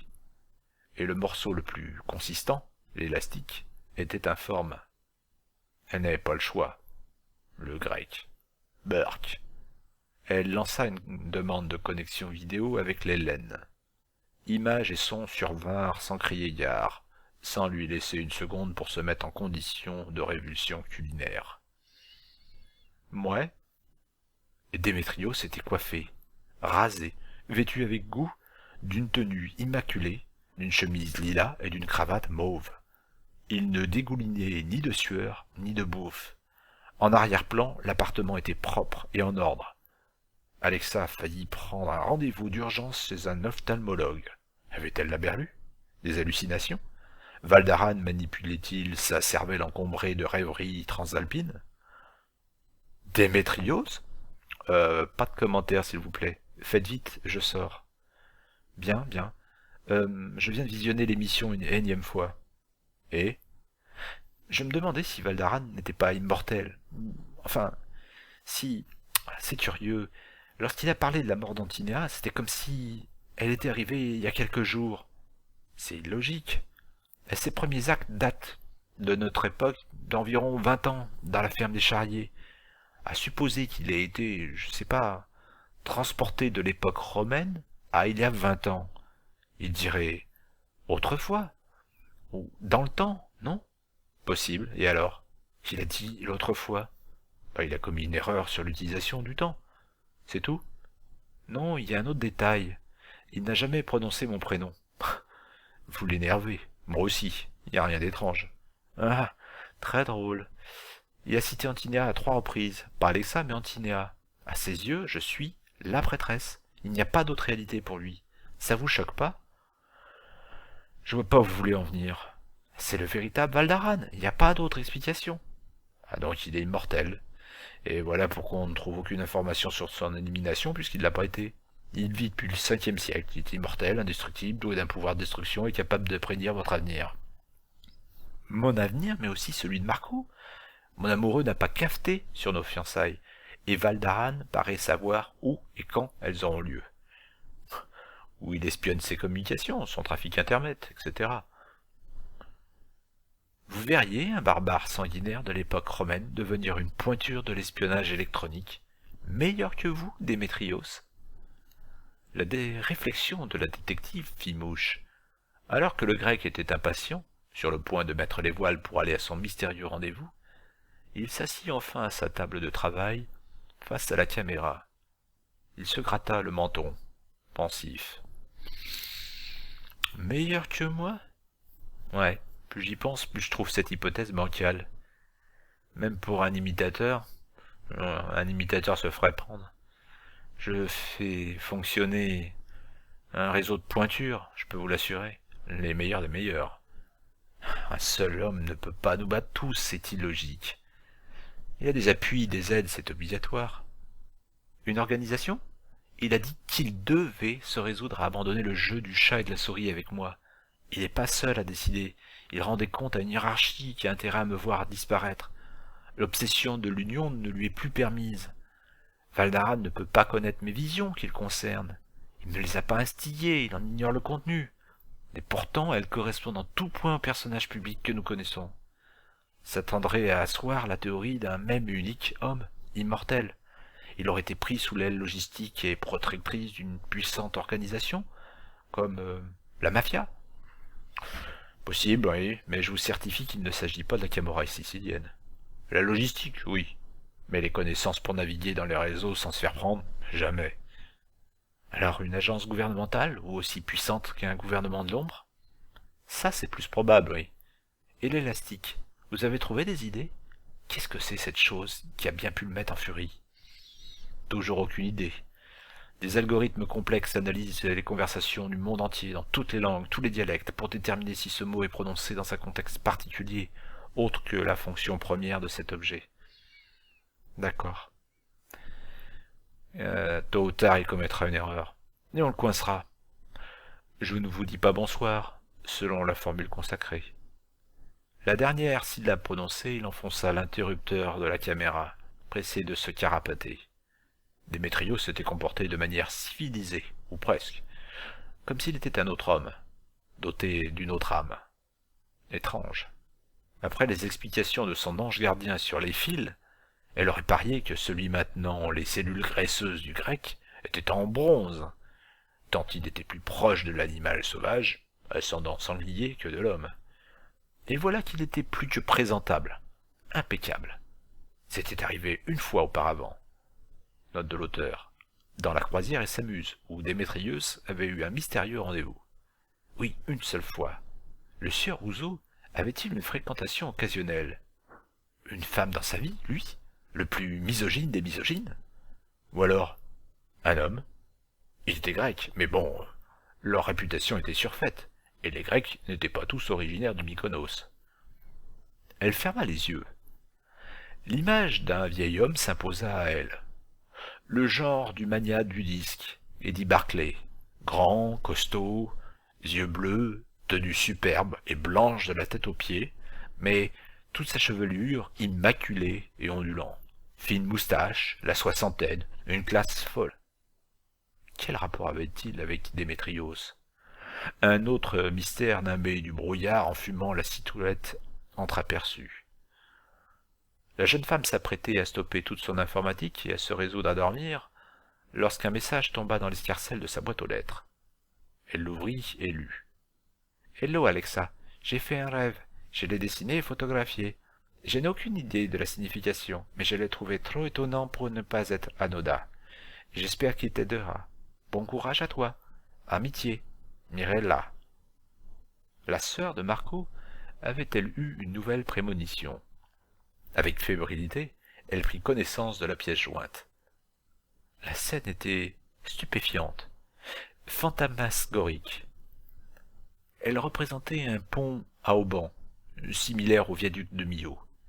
Il se situait tout en haut du cliché.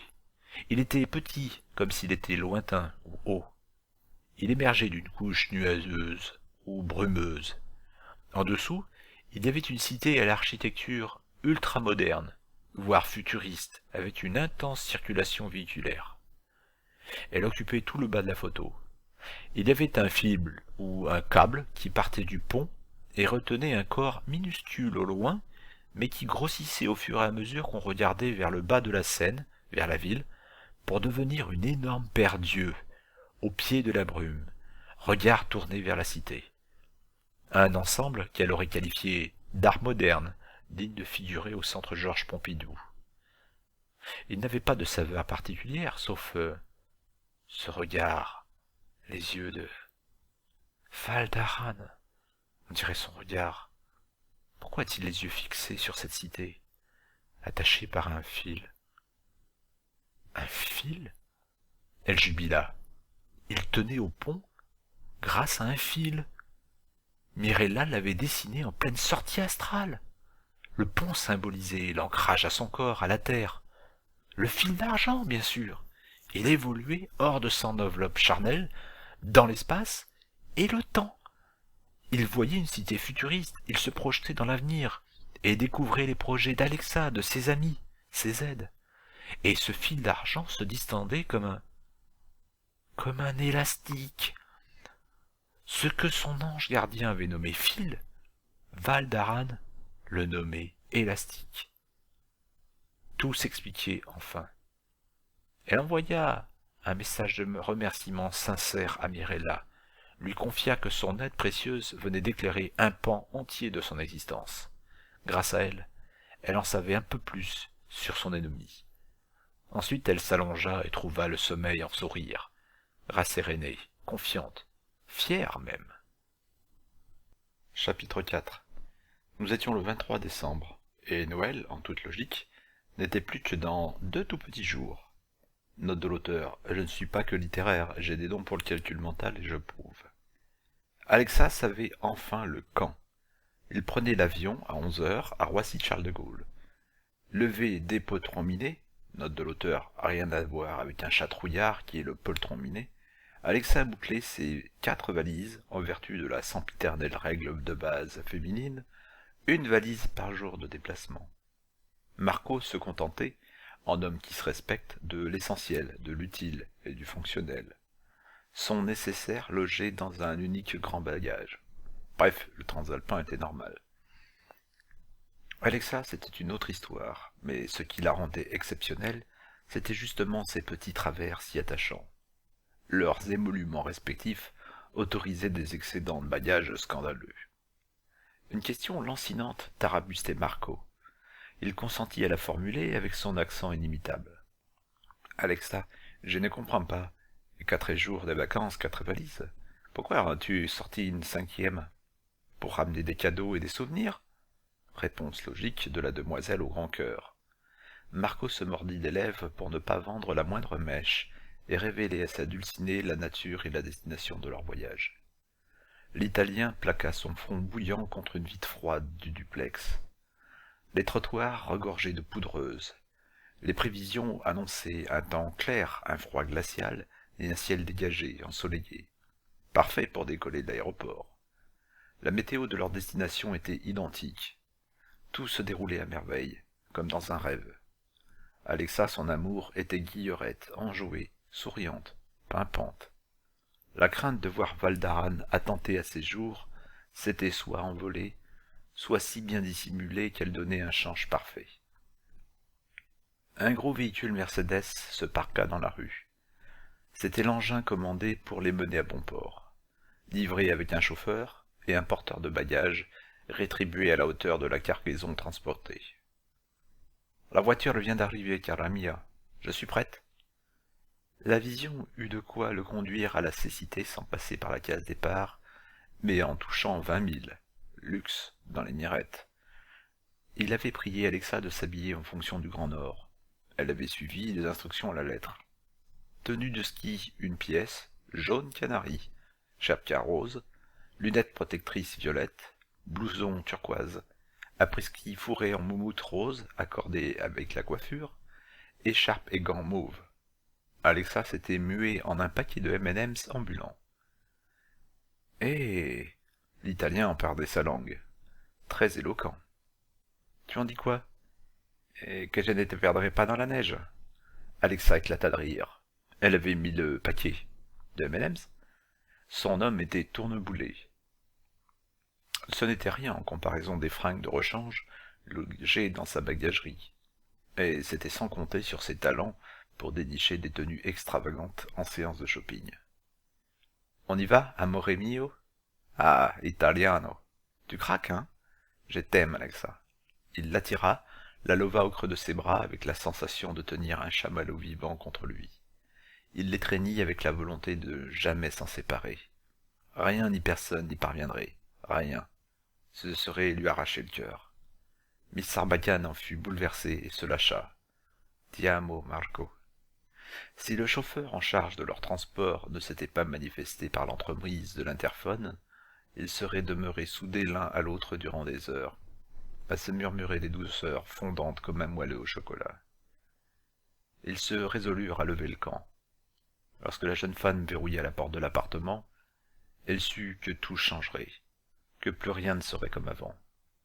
Elle franchissait le pas, elle, vouée à un éternel célibat par son créateur. Note de l'auteur. Moi. Comme quoi, il n'y a que les imbéciles qui ne changent pas d'avis. Après l'admission de leurs porteurs de bagages aux urgences, Alexa et Marco, responsables du carnage respectivement à 99 et 1%, prirent place à bord d'un Airbus A321 de la compagnie Finnair. Jusqu'à l'enregistrement des bagages, la jeune femme avait cru un départ pour le Canada. En réalité, ils partaient pour Rovaniemi, au niveau du cercle polaire, en Finlande, la ville du Père Noël. Comble de l'ironie, en cette veille de fête, son amour avait jeté son dévolu sur le bien nommé Santa Hotel. Il lui promettait moult surprises, mais ne pipait pas un mot sur le détail du programme. Alexa ne pouvait pas contenir sa joie. Le Père Noël, les cadeaux, les sapins, les couleurs, la neige, et en point de mire leurs fiançailles. Dans 3 heures, ils atterrissaient à Helsinki. 30 minutes à respirer l'air frais de la capitale, et ils embarquaient pour leur destination finale. Elle vivait un rêve éveillé. Elle ne quittait plus Marco, scotché à lui. Plus question de penser à autre chose qu'à eux. Les mots devenaient superflus, leurs regards se suffisaient à eux-mêmes. Ne subsistait que le vœu d'éternité des instants. L'esprit affûté de la jeune femme était en alerte. Si Marco l'emmenait dans un lieu féerique pour leurs fiançailles, qu'organiserait-il pour leurs noces? Quand aurait-elle lieu? Avait-il déjà une idée en tête? Pour le découvrir, il lui suffisait de fermer les yeux et de se concentrer sur l'avenir de son amoureux. Leurs futurs respectifs étant intimement liés, la laisserait-on agir à sa guise là-haut? Elle abaissa ses paupières. Sa montre fétiche couina avec discrétion. Elle rouvrit une paupière. Un message défilait. « Alexa, profite donc du paysage de jouer les petites curieuses. » Elle fit d'un bout. Marco jeta un œil. Il y avait de l'activité angélique dans l'air. « Bien essayé, mais j'ai passé un accord secret avec ton ange gardien, ma chère détective de mon cœur. Pas question d'user tes pouvoirs pour connaître le programme des jouets résistance. Je te jure, je ne cherchais pas à découvrir quoi que ce soit sur nos fiançailles. » Vraiment? La montre de son compagnon couina à plusieurs reprises. Il recevait un message sur son exemplaire, copie conforme de celle d'Alexa, avec un boîtier XL, plus saillant au poignet d'un homme. « Mais, tu as la même montre que moi? Et il t'envoie aussi des messages? » Exactement. C'est une copie cachée de ces messages. Et là, il dit que tu fouines dans un futur plus lointain, c'est vrai? Oui, avoua-t-elle avec rougissement, comme une petite fille prise en train de chipper un bonbon. Et dans quelle partie? Le mariage? Alexa, tu es incorrigible. Bon, la voyance pour moi c'est comme respirer pour toi, une fonction vitale. Je peux pas m'en empêcher. D'accord pour la voyance, mais pas question de regarder notre futur. Moins tu en sauras, mieux cela vaudra, tu sais. Elle savait. Question de sécurité. Amuse-toi avec d'autres sujets. Avec les stewards et les hôtesses, si tu veux. Ou Yann et Juliette, pour savoir s'ils auront des tripés un jour. Ou sur tes autres amis, comme Marie et Romain. Ou Alligator, ton fournisseur de gadgets. Tu ne manques pas de sujets. Elle ferma les yeux. J'ai froid. Elle rouvrit les yeux. Curieux? Quoi donc? J'ai entendu une voix qui disait « J'ai froid ». Tu as reconnu la voix? C'était une voix d'homme, mais je sais pas, je l'ai pas reconnue. Elle était métallique. Une voix de robot? Non, pas une voix de synthèse. C'est juste le vibrato de la voix qui était bizarre. Ah, bon, tu ne veux pas essayer sur quelqu'un? Un membre de ma famille? Ou ton ami le colonel qui t'a appelé à piloter? Je sais pas. En fait, j'ai une énigme à résoudre. Ah, je me doutais bien que tu emporterais un peu de travail avec toi. C'est plus fort que toi. Qu'est-ce que c'est? C'est à propos de Demetrio Souzo. Tu as trouvé un secret sur le prince du renseignement. Quel exploit! Raconte-moi. Eh bien, tu sais comment il s'habille, dans quelles conditions d'hygiène absolument déplorables il vit. Oui, à chaque apparition, il soulève ton petit estomac fragile. Eh bien, il y a quelques semaines, je l'ai surpris chez lui en visioconférence, avec un appartement propre et rangé, costume superbe, belle chemise, la totale, métamorphosé. À la connexion suivante, il était débraillé, comme toujours, ignoble. Mais la fois où il était super présentable, il n'était pas désagréable avec moi, il était presque respectueux, bien élevé, comme si c'était un autre personnage, radicalement différent. Et cette métamorphose a eu lieu une autre fois, lorsque je l'avais contacté, peu avant que nous partions en croisière. Et la amoureuse, voilà tout. Eh ben... Quoi? Je me suis concentré la seconde fois, après l'émission Futur Simple. Je n'ai pas vu de femme, mais un homme en costume blanc. Un type âgé de 60 ans environ, très élégant, le genre méditerranéen, élancé, bien bâti, les cheveux abondants et blanchis par le temps. Ah, un homme mystérieux. Un contact à lui peut-être, ou un membre de sa famille. 60 ans, méditerranéen, ça pourrait être son père. Le père de Démétrios. Oui, pourquoi pas, ça se tient. Mais pourquoi le cacher? Pourquoi se transformer au point d'apparaître comme une sorte de jumeau positif du Démétrios que je connais? Ah, là est la vraie question, en effet. C'est un changement radical. Moi-même, quand je suis au travail, je suis différent de l'homme que je suis avec toi, ou avec la famille, ça va de soi. Il y a de la distance, du sérieux. J'agis en professionnel. Justement, Démétrios, c'est tout le contraire. Dans le professionnel, il relâche toute son apparence, il se néglige, il s'en moque éperdument. Et en famille, il se tiendrait à carreau? Il redouterait sa famille? Tu crois? Ma foi, certaines personnes craignent les jugements de leurs parents plus que tout au monde. Dans les familles où l'enfant, sa vie, ses relations ne correspondent pas aux attentes, aux espoirs placés par ses parents. C'est regrettable, mais c'est fréquent. Le temps de vol s'écoulait en douceur. Ils papotaient, serrés l'un contre l'autre. Ils ne s'interrompirent que lorsque le personnel de bord proposa les plateaux du déjeuner. Alexa avait trouvé sa marotte, et entre deux bouchées, elle reprit de plus belle. Une invention scientifique qui m'aiderait bien, ce serait une machine à photographier mes voyances. Avec ça, c'est pas près d'arriver. C'est dommage, j'aimerais bien avoir le don de Mirella, capable de peindre ou de dessiner mes rêves, avec n'importe quels outils et supports. Ah, Mirella, elle nous stupéfie tous. C'est une artiste incroyable et elle ce don qu'elle ignorait jusqu'à ce que tu le révèles. J'ai la chance d'avoir une famille formidable. Oui, tu as de la chance, fit-elle songeuse. Un silence s'installa, et Marco comprit sa boulette, tandis qu'il bouloutait une boulette finlandaise, justement. Désolé, Alexa, j'ai oublié. Ta famille. Ne sois pas désolé, mon chéri. Tu as vécu ta part d'horreur, de deuil. J'ai vécu la mienne. Je ne suis pas triste. Les sources de joie, de bonheur l'emportent surtout. Ah, cara mia.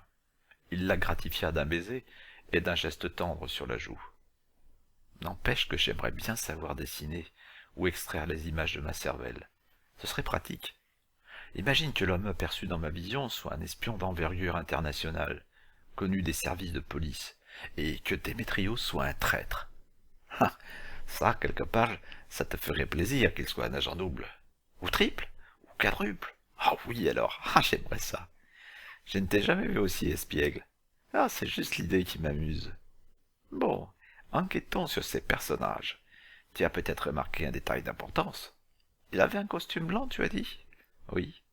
Quelque chose de bien coupé, sur mesure, ou plutôt les prêt-à-porter. Tu es assez experte en mode pour sentir la différence. Le détective se remémora la vision fugace. L'image de l'élégant, sobriquet qu'elle choisit de l'affubler, apparut. Du sur-mesure. L'élégant a les moyens. Il respire la richesse même. Et un autre détail. Une montre, une cravate particulière. Les chaussures. Je te reconnais bien, mon Marco. Les chaussures. Les chaussures. Noulaire. Tu as raison. Ces chaussures. Ce sont des noulaires. Et tu sais le modèle que les stars se disputent. Pelé di Buffalo. Oui, oui, celle en cuir de buffle. C'est notre modèle phare. Il a un bon portefeuille, ton élégant. Et sa montre, modèle chic. Un rouge, un fond rouge, sportif, une couronne. F1. Pourquoi le mot F1? La Formule 1? Ce n'est pas une Hublot King Power F1? King, le couronne, le roi. Et Hublot, c'est un sponsor de la Formule 1. Si, c'est ça, c'est ce que je vois. Mais c'est incroyable. Quoi? Que je vois autant de détails aussi précis? Oui, mais pas seulement. Quoi alors? Ton élégant. Il ressemble à Xenostatopoulos Ouzo, l'armateur grec, un excellent client. Quoi? Il s'appelle Ouzo? Et il est armateur? Il serait le père de Démétrios? Pourquoi pas? J'ai laissé grand armateur de Mondelux. Il affectionne surtout la marque Hublot. Je ne connais pas. Et les modèles que tu as décrits? Il vaut au bas mot 20 000 euros. 20 000 euros? Oups, en effet. Il est très riche? Sa fortune personnelle dépasse le milliard d'euros. Le poids de ses entreprises est incalculable. Et je sais qu'il a une fille, Artemis, qui travaille dans le milieu de la finance. Et il en est très fier. Mais il ne m'a jamais parlé d'un fils. Curieux. Est-ce qu'il porte un foulard accessoirisé autour du cou? Presque toujours. Il fume? Exclusivement des Havanes qu'il achète à Cuba lui-même. C'est lui, c'est forcément lui. Démétrios est son fils caché. Il tremble devant ce père puissant et se tient au garde à vous en sa présence. Il devient un autre. C'est fou, ça. C'est une information que tu dois oublier, Alexa. Imagine si... Valdaran? Oui, Alexa. T'as raison. Ne jamais le mentionner, l'oublier même. Reposons-nous, ma chérie. Les programmes des réjouissances est chargé. Ah bon? Dis-moi en plus. L'Italien s'amusa du piège tendu. Une fois les plateaux repas débarrassés, il put refaire ce dont il ne se lassait pas, reprendre sa bien-aimée au creux de ses bras, comme un oisillon protégé dans son nid. Il était près de 18h30. Le taxi se dandinait sur la route déneigée et approchait du centre-ville. Alexa se délectait du paysage, les yeux ouverts au maximum de leur focale. La nuit était tombée vers 15h. Le jour durait 3 courtes heures et ressemblait au crépuscule. Ce n'était pas le soleil de minuit, mais le soleil de midi. Les rues illuminées, féeriques, scintillaient de mille feux. La neige en abondance et la pléthore de décorations de Noël les rendaient plus attractives. Des bonhommes de neige, montés de toutes pièces par des gamins blondinés et rouquins, aux yeux pétillants, ponctuaient les artères de la ville. Leur véhicule stoppa devant une enfilade de vitrines alléchantes, au-dessus desquelles trônait l'hôtel Santa, imposant. Le chauffeur du taxi les aida à décharger le monceau de bagages. Il marqua sa surprise en supposant une valise ultra-légère, puisque sans contenu. 2 grooms de l'hôtel, employés du service de bagagerie, se ruèrent pour lui porter assistance. Marco se chargea de régler la course et de rétribuer les porteurs, ces choses-là ne pouvant incommoder sa jeune compagne. Note de l'auteur. Quoi enfin, il est interdit de laisser payer les dames ou les demoiselles, c'est très mal vu, surtout par moi. Ils pénétrèrent dans le large hall de marbre aux tons gris, blanc et aux boiseries rouges. Le lieu était magnifique. L'accueil fut à la hauteur, le personnel se montra charmant. Ils furent pris en charge sans délai, conduits à leur chambre spacieuse. Là, ils rangèrent, s'organisèrent, se rafraîchirent et se préparèrent pour un dîner pris sur place, composé de spécialités finlandaises et lapones. « Prête? Tu as faim, Alexa? Une faim de loup. »« Tu parles de loup, ça tombe bien. Nous sommes en Finlande, le pays du renne, mais... »« Mais quoi? Il y a aussi une population de loups? »« Non, tu me taquines, Marco. Et je ne crois pas. » Son visage était fermé, sans l'air du plaisantin. « Non. Si. Tu me protégeras. Je veux pas me faire manger par un loup. Il ne mange que les petits chaperons rouges. »« Ah bon? Ils sont attirés par les couleurs vives, c'est pour ça. » Les couleurs vives. C'était bien la veine de Miss Sarbacane. Lorsque l'Italien et la Française en villégiature regagnèrent le rez-de-chaussée, ils furent menés au restaurant. Du moins, Alexa le crut. En réalité, la jeune intendante les fit bifurquer droit vers la salle de banquet. Les portes s'ouvrirent, et une clameur, suivie d'une salve d'applaudissements, les accueillit. Mais Alexa faillit perdre connaissance. La salle était comble et se composait de visages connus. Tous. Ils étaient tous là. Marco! Surprise, Alexa! Mais comment? J'ai tout préparé depuis des mois. Depuis des mois? Les larmes de joie jaillirent. Elle se jeta dans ses bras et massacra son rimel déposé 10 minutes plus tôt dans la salle de bain. Elle ne put contenir son émotion, débordée, rattrapée, subjuguée, terrassée. Tous. Il les avait tous invités, comme une répétition grandeur nature de leur futur mariage. Il avait fait venir toute sa famille de Venise, des amis, des collègues de Rome, et il tenait à partager son bonheur avec ses plus proches collaborateurs, ses connaissances. Il bombait le torse d'Italien. Il était fier d'avoir blousé la plus clairvoyante des détectives de la planète. Marco avait loué la moitié de l'hôtel pour loger la famille, les amis, tout le monde. Yann, Juliette et les jumeaux étaient là. Romain, Marie et leur bout de chou aussi. Alligator avait fait le voyage avec madame et leurs nombreuses progénitures. Le colonel Verse, en grande discussion avec Pierre Santini, ne manquait pas à l'appel. La coupe en brosse de Claude Françoise croisait le fer avec une coupe de champagne. Benjamin Franklin et son adorable épouse Keiko étaient du voyage. Il avait eu la délicatesse de confier Loïc Teurelec, sa sœur Tiphaine, qui avait poussé comme une longue liane, et leur père Gaëtan. Ils avaient fait le voyage depuis la Polynésie, à l'autre bout du monde. Son beau Marco avait embarqué dans sa folie tous ceux qui avaient croisé son chemin, qui avaient compté peu ou prou. Les mots mouraient dans sa gorge, elle ne savait plus où donner de la tête. Rien n'avait transpiré.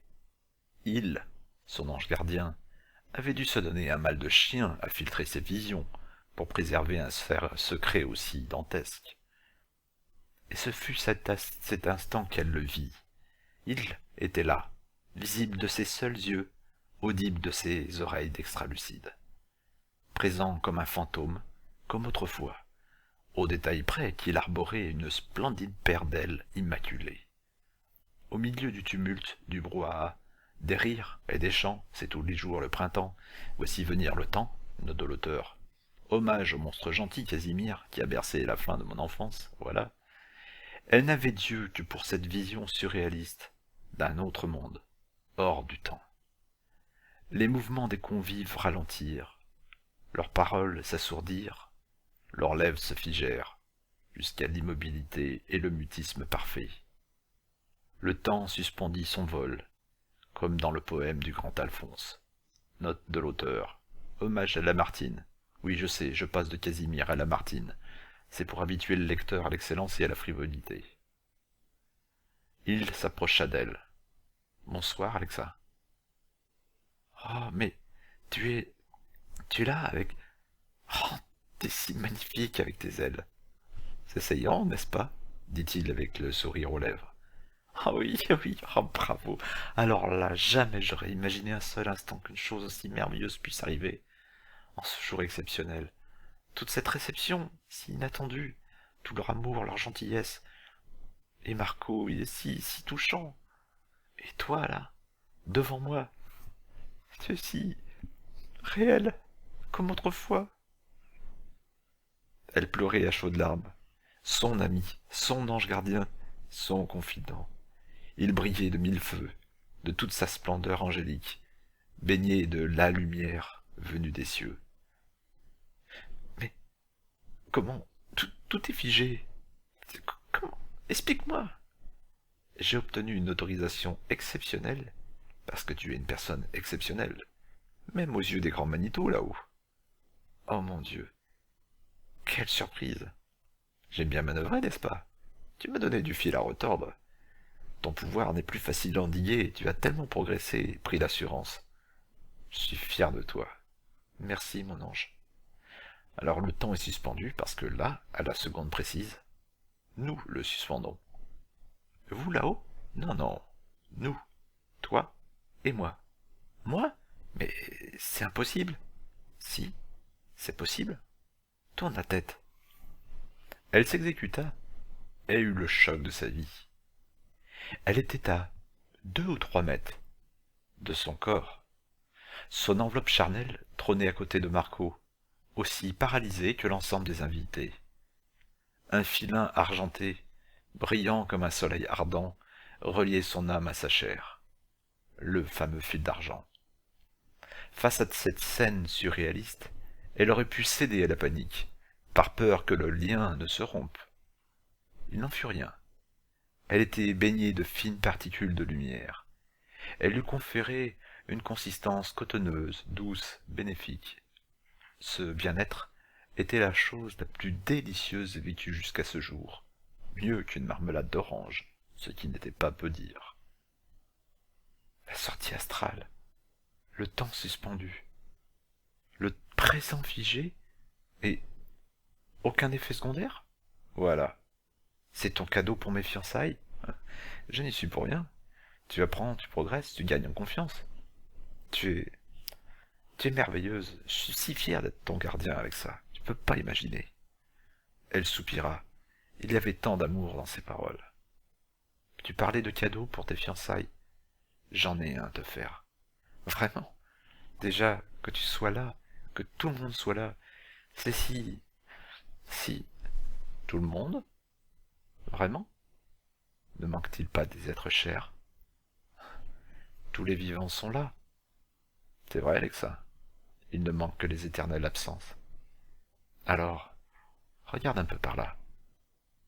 Un pan de l'espace se déchira, comme si l'obturateur d'un appareil photo s'ouvrait en corolle avec lenteur. Derrière le buffet, garni de victuailles et de boissons, une autre réalité se fraya un chemin, un autre possible, masqué aux yeux des mortels. Deux êtres lumineux s'avancèrent sans franchir les limites. Alexa s'approcha et alla à leur rencontre, sans pénétrer dans leur monde. Toutefois, elle sentit un doux zéphyr venu d'ailleurs, une caresse sur son visage immatériel, et la chaleur intense de ces êtres. Leurs visages se dessinèrent peu à peu. Les larmes surgirent de ses yeux comme un concept venu de nulle part. Maman? Papa? Ils hochèrent la tête en signe d'approbation. D'une voix à l'unisson, ils lui répondirent. On t'aime, ma chérie. Moi aussi je vous aime. Vous me manquez? Sois heureuse, Alexa. Nous veillons sur toi. Peu à peu, ils s'effacèrent, et le paysage chaleureux s'évanouit. Alexa se tourna vers son ange. Mes parents. Tout le monde était là. J'ai pas mal galéré sur ce coup-là, Miss Sarbacane. Ce n'est pas le genre de rencontre autorisée tous les 4 matins. Oh, merci. Elle vola jusqu'à lui, sans se préoccuper de la distension de son fil. Il la recouvrit de ses ailes soyeuses. Merci, merci, merci. Tu méritais les plus belles fiançailles, Miss. Les plus belles. Elle ne cessa de le remercier 1001 fois, jusqu'à ce que le tumulte et le brouhaha reprennent leur droit, jusqu'à ce que sa voix se perde.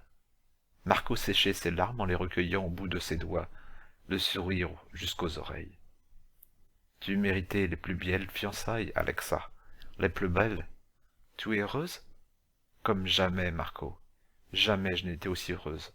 Je t'aime, Marco. Anch'io ti amo, Alexa. La fête prit son essor, aux yeux de tous, mais aucun ne sut à quel point la soirée avait été merveilleuse pour son invité d'honneur.